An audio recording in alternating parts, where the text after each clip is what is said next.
DPs have changed. I mean, there's a gaffer said to me, he said, what, you know, he was an old New York guy, and he said, well, he's not old, but he's a bit older than me. He worked on many more films than I have. And he said, he's seen the DP of the role change so much, it's sort of gone down and down and down, because they don't give you, you used to be able to go in and talk about the script. Now you're not really allowed to talk about the script, you're supposed to shoot it. You used to go in and say, well, I don't think that works, or we should do this, or we need a pre-light. There are no pre-lights now. The squashiness of scripts and the overwriting means you have to shoot more scenes. Okay, they give you more days, but you're not really saying, right, we're going to do this today, and it's going to work, and it's going to be great. And as a DP, you've got to deliver that. Since that can be added on to, or remanipulated, or rewritten at any time, you might revisit a scene 3 or 4 times. So every time you do that, the technical skill, your creative prowess is sort of diminished, because you're just going back and do it again, do it like this, do it like that. And then they'll have burnt that set down or destroyed it, and next thing is you're doing a green screen and they're putting them back into the set. It's just that side of things, where you used to have to really frame it up. You had a hair in the gate or scratch, that was a disaster. Now you don't have to worry about that. The tracks don't have to be too stable, because they can restabilize it later. They can zoom in, they can relight it for you. You burn the window out in the background, they'll bring it back up. So that when you could do that, you walk in and you'd had to, the light was fading, which it is now, and you'd have to do this thing, and you'd try and match it up for the first shot you did earlier on the afternoon. All of those things, people knew you did that, and they respected it. Now that stuff is not so important. It can be remanipulated, relit afterwards.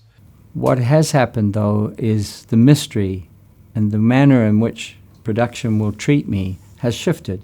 There's less respect for the cinematographer, because now with a digital system and a good quality monitor, the production and the director are well aware of what they've got instantly, and it's never going to look much better, and they can contribute to that process to make an adjustment because they're seeing it, to ask if you could put more light in the eyes, or to do things that you would otherwise hold mysterious, and they wouldn't see that until the dailies arrived.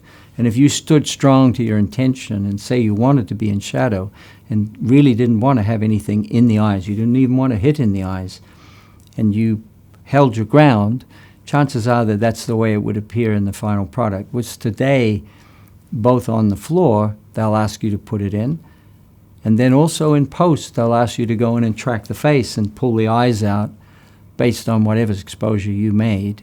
So you kind of have to be prepared for that. And one of the reasons I like the digital is that I can do that, and I'm not going to be stressed to going for a reshoot because somebody feels that that's not what they had signed off on. So there's less personal cinematography, more collective cinematography, where the whole team contributes to the process, and everybody consequently is happier in a way with the final product. I don't know whether that's good or bad, but I think that is definitely easier to do in digital than it was in film. And with film, you were the mysterious alchemist, and even you didn't quite know what you were getting until you saw the dailies the next day. It was when the DI came out, the digital intermediate was it called, they still call it that now, even when you're shooting digital, where you could take a negative and you could just scan it to death, and you could put windows, as they call them, make things brighter, relight someone's face, get the highlights out, put highlights into people's eyes. All these powerful things meant you didn't have to be as good. You didn't have to be as, you were working in stone before, now you could just do it all later. And I think the beginning of the DI, and then the subsequent digital cameras that came out, where everyone's got monitors all around the set and everyone's poking at monitors telling you what's wrong with this, that and the other. The DP gets battered into it. They're not that respect of what they were doing, or that time and the space has diminished or gone. When you were there before, you were very much on your own. You were fiddling around with light meter and you're looking at the light meter. Oh, I don't like the look of that, and you were out in the bowsprit on the front of the boat doing stuff, and people left you alone, and it had that some mystery of it. The the magician, the black velvet over your head. What's he doing? That, and no, the lab guy understood you more. Quite often the gaffer got it in your focus, but they weren't really sure what you were doing. And they supported you, and if you look worried, they'd say, "Is everything okay? Can we do this? Can we do that?" You look worried, do you want to go again? You get a focus below. Do you want a hair in the gate? Which meant, do you want to go again? Like I'd say to the hair now, because they could tell that you were struggling with something, and that protection and stuff, because they didn't really know, and it was a lonely business out there. And I mourn that passing of that technical skill, that prowess of getting that, the pride of getting your numbers right, or ringing up the lab saying, yeah, you're coming in at 100, 36, 33, 27, your average, your RGB or yellow cyan magenta lights were coming out on, and you knew you got the exposure right. And you knew that you actually hadn't bothered looking at your meter. You knew you'd been doing it by eye because you had so much smoke in the room, or the flare was bouncing off the back of the lens and coming back up, fogging the lens. All of that you did by eye. You didn't have a monitor. You didn't have a waveform vector. You didn't have some bloke in a tent saying, yeah. So that's why I think it's changed. And I mourn that skill those guys had. Dougie Slocum, I did an interview like you're doing now once, and he said, I said, Dougie, why do you never use a light meter? Didn't have time, dear boy.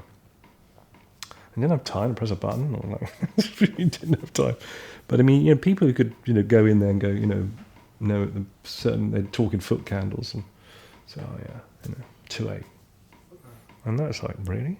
And, you go, he's right, and that's a real, that was, it's not just a sort of tradesman's skill, that's a real talent of looking. It's a real, not art. It's not art. I think it's not. Film isn't art. I think but it was a real skill.